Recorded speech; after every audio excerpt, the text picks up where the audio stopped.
38वें राष्ट्रीय खेल में उत्तराखंड के लिए पदकों की वर्षा करने वाले अब होंगी धन वर्षा। 8.32 करोड़ रुपए देगी धामी सरकार। यमुनोत्री धाम के लिए पहली बार हेली सेवा शुरू करने की तैयारी। बुजुर्ग यात्रियों को मिलेगा लाभ। 30 अप्रैल से यात्रा की होगी शुरुआत।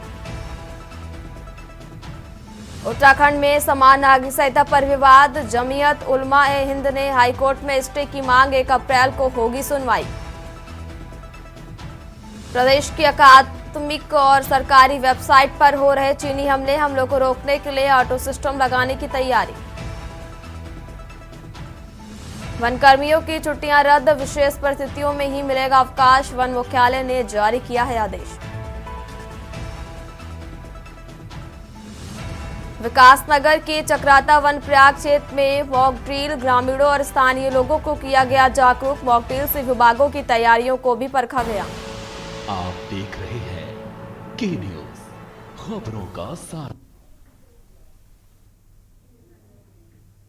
नमस्कार, आप देख रहे खबर उत्तराखंड और मैं हूं आपके साथ अविन्या राउत। रुक करते हैं खबरों का। जहां देश भर में स्वच्छता को लेकर बड़े बड़े दावे किए जाते हैं, तो वहीं उत्तराखंड की राजधानी देहरादून के तिलक रोड पर सार्वजनिक शौचालय की कमी के कारण व्यापारियों और विद्यार्थियों को खासी परेशानियों का सामना करना पड़ रहा। व्यापारियों का कहना है कि उन्हें खुले में शौच करना पड़ता है, जो न सिर्फ असुविधाजनक है बल्कि स्वास्थ्य के लिए भी हानिकारक है। वहीं आसपास के स्कूलों में पढ़ाई करने वाली छात्राओं को भी शर्मिंदगी का सामना करना पड़ रहा है। इस मुद्दे पर हमारे संवाददाता शिव नारायण ने तिलक रोड के व्यापारियों से बात की, तो आइए जानते हैं कि उन्होंने इस समस्या को लेकर क्या कहा।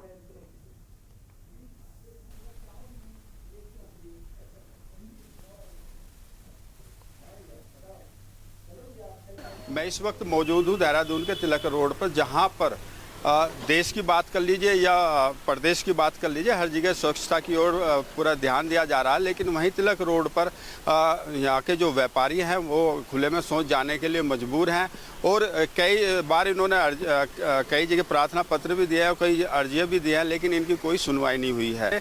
सबसे पहले हम बात करेंगे, आपका नाम क्या है? मेरा नाम विदेश जैन है। मैं सेक्रेटरी हूँ तिलक रोड व्यापार मंडल से।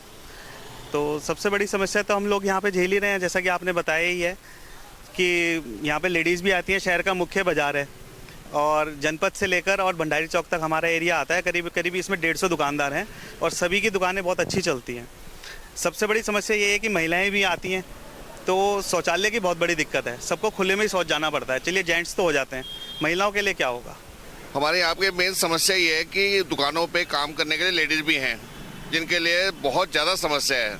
जेंट्स के लिए तो है ही है।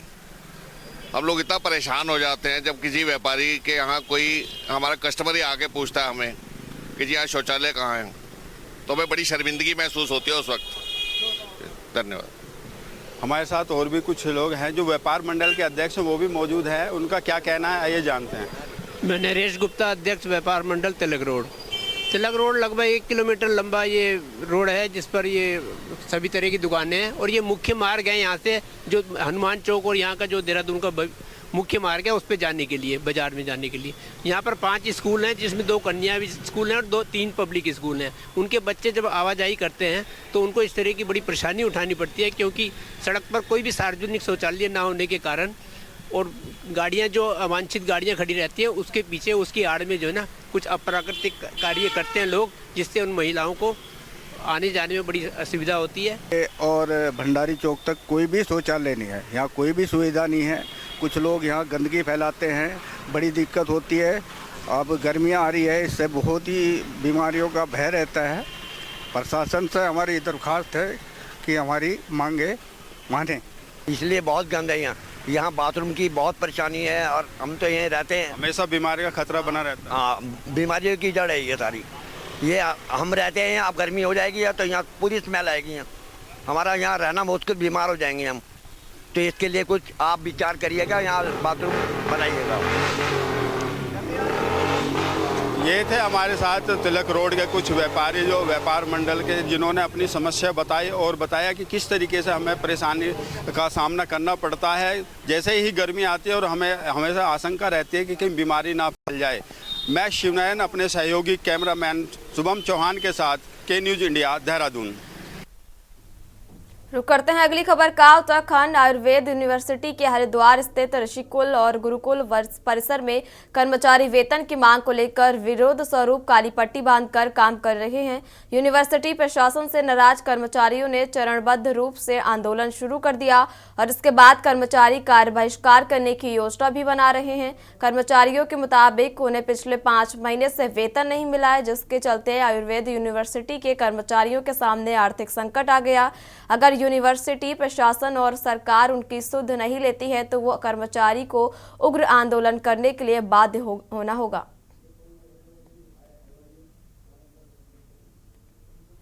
हस्ताक्षर पंजिका में हस्ताक्षर करते हुए अपने कार्यों को सुचारू रूप से संचालित करेंगे। यदि विश्वविद्यालय द्वारा हमारे 4 माह का वेतन, पूर्ण वेतन अगर नहीं दिया जाता है तो हम लोग 17 तारीख से 2 घंटे का कार्य बहिष्कार और 3 दिवस बाद 3 घंटे का कार्य बहिष्कार करेंगे।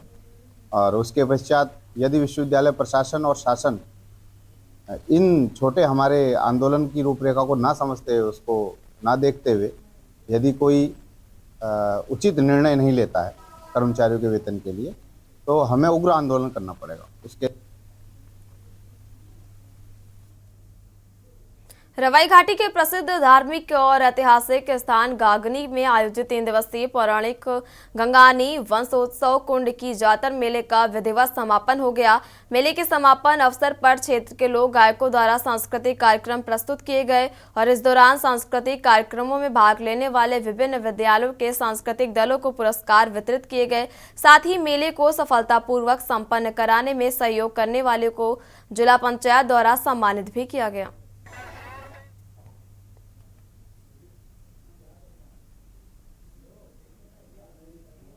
आपका कैंप कार्यालय यहीं रहा। लोगों की जो भी जिला स्तर की समस्याएं थी, प्रत्येक विभाग के विभागाध्यक्ष यहाँ पर मौजूद रहते थे और उनका निराकरण संभवतः हाथों हाथ हो जाता था। धीरे धीरे जैसे जैसे जिला पंचायत का समय बढ़ता गया और कई तरह के अध्यक्षों ने पदभार संभाला, तो अपनी अपनी इच्छा अनुसार इस मेले के स्वरूप को बनाते और बिगाड़ते रहे। अभी ये पौराणिक मेला विगत कई सौ सालों से कह लीजिए, यहाँ पर ये जो रवाई की संस्कृति थी उसका संपूर्ण प्रदर्शन होता था। उत्तराखंड की राजधानी देहरादून में प्रेस क्लब में एक प्रेस वार्ता का आयोजन किया गया, जो मूल निवास भू कानून समन्वय संघर्ष समिति द्वारा किया गया था। समिति के संयोजक मोहिती डिमरी ने कहा कि 18 फरवरी को वो विधानसभा जाएंगे और सरकार से पुराने वादों को याद दिलाएंगे। उन्होंने कहा कि सरकार ने जो मूल निवास और भू कानून को लेकर वादे किए थे उन्हें पूरा किया जाए। मोहित डिमरी ने दिल्ली विधानसभा चुनाव का उदाहरण देते हुए कहा कि वहां भाजपा सरकार ने फ्री बिजली और फ्री पानी देने की बात की। उन्होंने सवाल उठाया कि अगर दिल्ली में ये संभव है तो उत्तराखंड के लोगों को ये क्यों नहीं मिल सकता।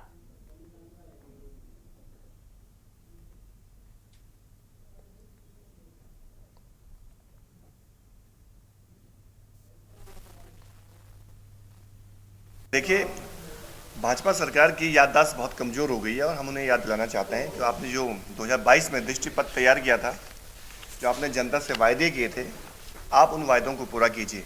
आपने किसानों के लिए वायदे किए हैं, युवाओं के लिए, स्वास्थ्य सेवाओं की बेहतरी के लिए, एजुकेशन सिस्टम को ढर्रे पर लाने के लिए बहुत सारे वायदे इसमें हैं।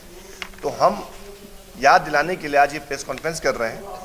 आप इन वायदों को पूरा कीजिए और हम लोग इस दृष्टि पत्र को लेकर, इसके साथ ही साथ मूल निवास और भू कानून के सवाल को लेकर 18 फरवरी को विधानसभा जाएंगे और सरकार को याद दिलाएंगे जो आपने ये वायदे किए थे उनको पूरा कीजिए। दूसरा महत्वपूर्ण विषय यह है कि दिल्ली में भी विधानसभा चुनाव हुए हैं, वहाँ पर भाजपा ने फ्री बिजली फ्री पानी की बात कही है और दे भी रही है। हम ये कहना चाहते हैं, जब दिल्ली के लोगों को फ्री बिजली और फ्री पानी मिल सकता है तो उत्तराखंड के लोगों को ये सुविधा क्यों नहीं दी जा रही। दून पुलिस ने सार्वजनिक स्थानों पर शराब पीने वालों के खिलाफ कड़ी कार्रवाई शुरू कर दी। शराब पीकर वाहन चलाने और सार्वजनिक स्थानों पर शराब पीने की घटनाओं में लगातार बढ़ोतरी के बाद पुलिस ने शिकंजा कसना शुरू कर दिया। शराबियों की बारात लेकर लोग लगातार थाने पहुंच रहे, वहीं पुलिस शराब पीकर वाहन चलाने वालों पर सख्त कार्रवाई कर रही है।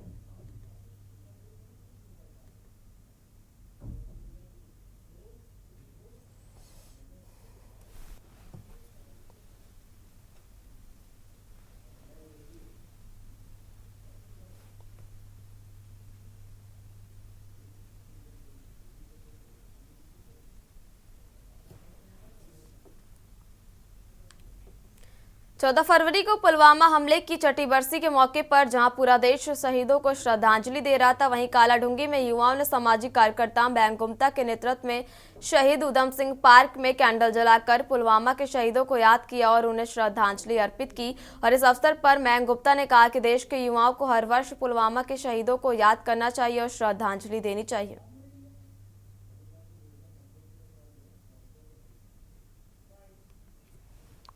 चौदह फरवरी 2019 में हमारे जो वीर देश के शहीद पुलवामा अटैक में शहीद हुए थे, उनको हमने आज याद करते हुए कालाढूंगी उधम सिंह पार्क में कैंडल जलाकर सभी हमारे कालाढूंगी के युवाओं ने उनको याद किया और साथ ही एक समाज को संदेश दिया कि 14 फरवरी के दिन हम आदर्श चीज़ न बनाकर इनको जवानों को अगर हम याद करेंगे तो ये हमारे देश को एक अच्छा संदेश जाएगा और यही संदेश हम सभी देश के युवाओं को और सम्मानित जनता को देना चाहते हैं, जो आज कालाढूंगी के युवाओं ने मिलकर यहाँ कालाढूंगी शहीद उधम सिंह पार्क में उनको एक याद किया गया। शहीदों के चिताओं पे लगेंगे हर बरस मेले, वतन पर मर मिटने वालों का यही बाकी निशा होगा। 14 फरवरी ब्लैक डे के तौर पे मनाया जा रहा है। जैसे कि सभी को मालूम है, 14 फरवरी को हमारे वीर जवान शहीद हुए थे पुलवामा में। हर वर्ष की तरह इस वर्ष भी क्षेत्र के लोगों ने, युवाओं ने मिलकर यहाँ मोमबत्ती जलाकर उनको श्रद्धांजलि अर्पित करी। रुक करते हैं अगली खबर का। वनों से आच्छादित पहाड़ी राज्य उत्तराखंड में फायर सीजन से पहले इस बार प्रदेश का सिस्टम अलर्ट हो गया। ग्रामीणों के साथ ही युवक मंगल, महिला मंगल दलों और सभी विभागों को वनों में लगने वाली आग की घटनाओं के लिए सतर्क रहने के निर्देश जारी किए गए और फायर सीजन से पहले उत्तराखंड के विभिन्न जनपदों में वनाग्नि की रोकथाम के लिए मॉक अभ्यास भी किया जा रहा है। राष्ट्रीय आपदा प्रबंधन प्राधिकरण एवं उत्तराखंड राज्य आपदा प्रबंधन प्राधिकरण ने मॉकड्रिल के तहत प्रदेश के अलग अलग जिलों में विभिन्न स्थानों पर वनाग्नि नियंत्रण के लिए इंसिडेंट रिस्पांस सिस्टम IR की तैयारियों को भी परखा है। देखिए हमारी खास रिपोर्ट में।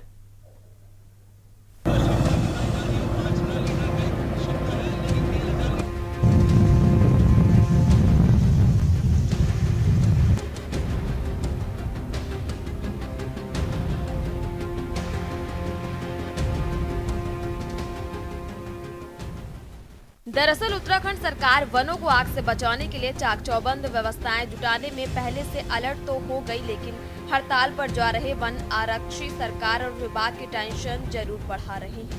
मुख्यमंत्री पुष्कर सिंह धामी ने कहा कि हर साल फायर सीजन में वनों में आग लगने की घटनाएं होती हैं, जिससे वन संपदा के साथ ही पर्यावरण को नुकसान होता है। उन्होंने कहा कि प्रदेश का 71% वनों से आच्छादित है। ऐसे में वनों में आग लगने की घटनाएं कम से कम हो और आग लगने के बाद उन पर कैसे नियंत्रण किया जाए, इसके लिए मॉक अभ्यास किया गया है। मॉक ड्रिल का आयोजन प्रदेश के सभी जिलों में किया गया है। वनाग्नि रोकथाम के लिए भारत सरकार का गृह मंत्रालय, PM कार्यालय, NDMA, SDRF, सेना के साथ ही स्थानीय युवा, छात्र, जनप्रतिनिधि आदि को जागरूक किया जा रहा है। जो पिछले अनुभव रहे हैं उनसे सीख लेकर इस बार फायर सीजन में वनों में लगने वाली आग को कम से कम किया जाएगा।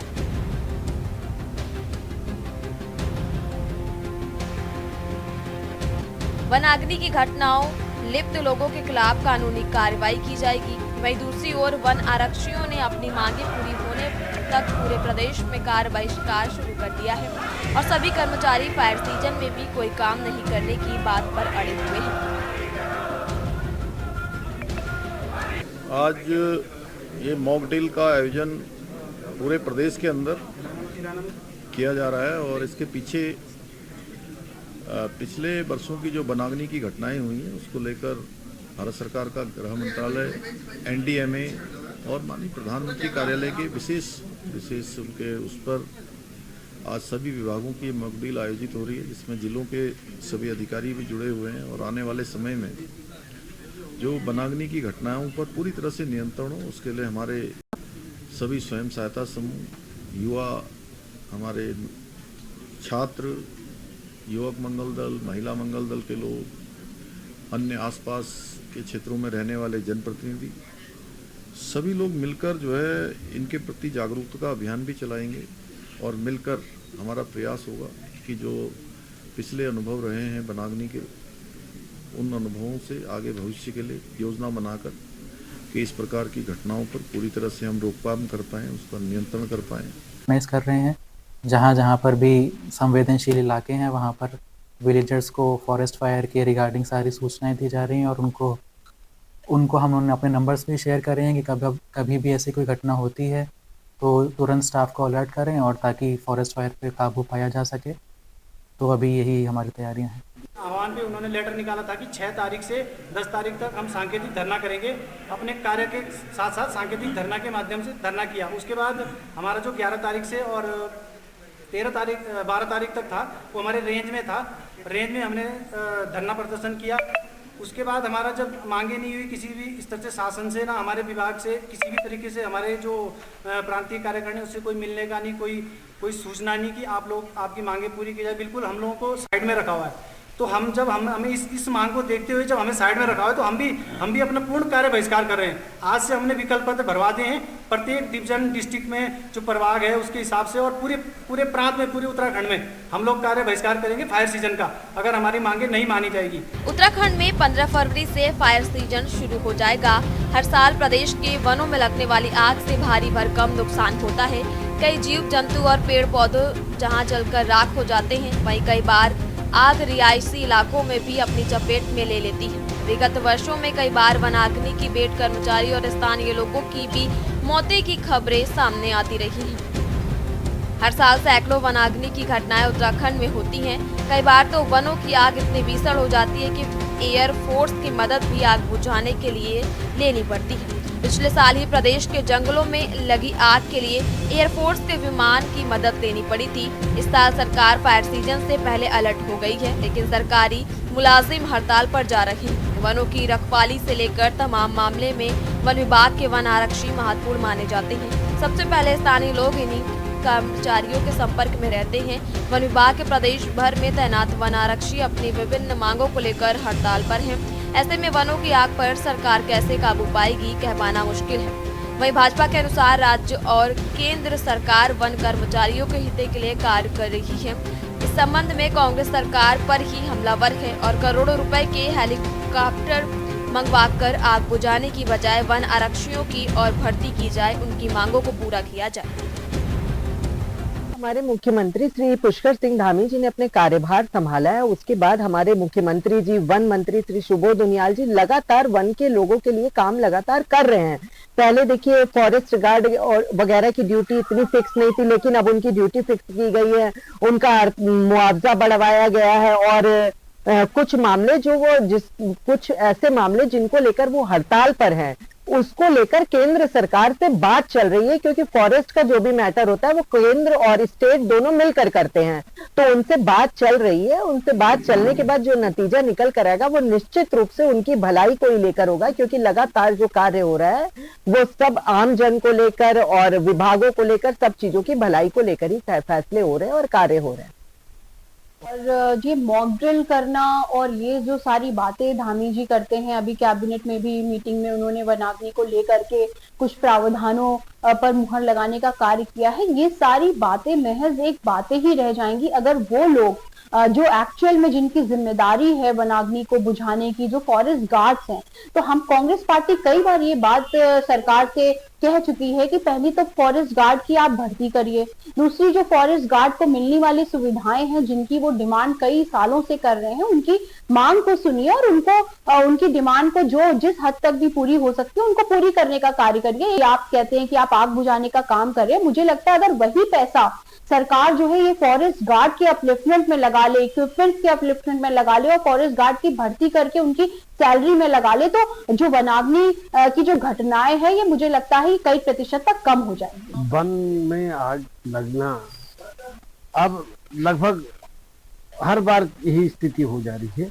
इसके पीछे जो कारण है उनको कभी सरकार जानने की कोशिश नहीं करती है। वन में आग क्यों लग रही, कैसे लग रही, उसके रोकथाम के क्या उपाय हैं, इस पर कभी ध्यान नहीं दे रहे। आग लगी, मुख्यमंत्री जी ने बोल दिया, वन मंत्री जी तो खैर दिखाई नहीं देते। तो ये बहुत बड़ी समस्या है उत्तराखंड के लिए। हमारा पर्यावरण नष्ट हो रहा है, वन नष्ट हो रहे हैं और सरकार के ध्यान नहीं दे रही है। अधिकारी कोई कहना नहीं मानते हैं। सारे अधिकारी देहरादून में बैठे हुए हैं, उनका कोई काम नहीं है, वो इस पर यदि ध्यान दिया जाए तो निश्चित रूप से इन वन की जो आग लगी है, अभी तो इतनी गर्मी भी नहीं है, अभी आग से भीषण स्थिति पैदा हो जा रही है, तो ये बहुत दुर्भाग्यपूर्ण है उत्तराखंड जैसे वन प्रदेश के लिए। आपको बता दें कि उत्तराखंड में लगातार वन अग्नि और वन जीवों की घटनाएं लगातार बढ़ती जा रही हैं, जिसकी वजह से अब तक राज्य को करोड़ों रुपए का नुकसान भी हो गया है। और यही वजह है कि सूबे के मुख्यमंत्री पुष्कर सिंह धामी ने तमाम आला अधिकारियों के साथ हाई लेवल मीटिंग भी बुलाई है। कड़े निर्देश के बाद अधिकारियों को ये सूचित किया गया है कि जनप्रतिनिधियों के साथ वो कोऑर्डिनेशन बनाए रखें, ताकि आने वाली गर्मियों में वन जीव और वन अग्नि की घटनाओं को कम किया जा सके। कहीं न कहीं वनों की आग पर्वतीय प्रदेश उत्तराखंड के लिए चिंता का विषय है। वनों में जब जब आग लगती है तो यहाँ की वन संपदा के साथ ही सैकड़ों जीव जंतु भी इसकी चपेट में आ जाते हैं, जो पर्यावरण के साथ सरकार के लिए अपूर्णीय क्षति है। वनों में लगने वाली आग के लिए आम लोगों को भी सरकार की ओर से जागरूक किया जा रहा है। विभिन्न विभागों के अधिकारियों के साथ ही केंद्र सरकार भी वनों की आग को कम करने के लिए पहले ही अलर्ट मोड पर है। देखना होगा कि आग बुझाने की पुरानी नीति और संसाधनों के अभाव में सरकार की तैयारी किस फायर सीजन में वनों को बचाएगी और आग लगने वाली घटनाओं को कम कर पाएगी। Uttarakhand desk report.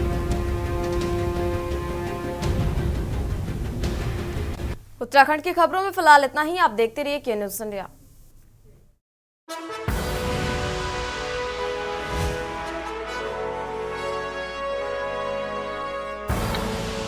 आप देख रहे हैं के न्यूज़, खबरों का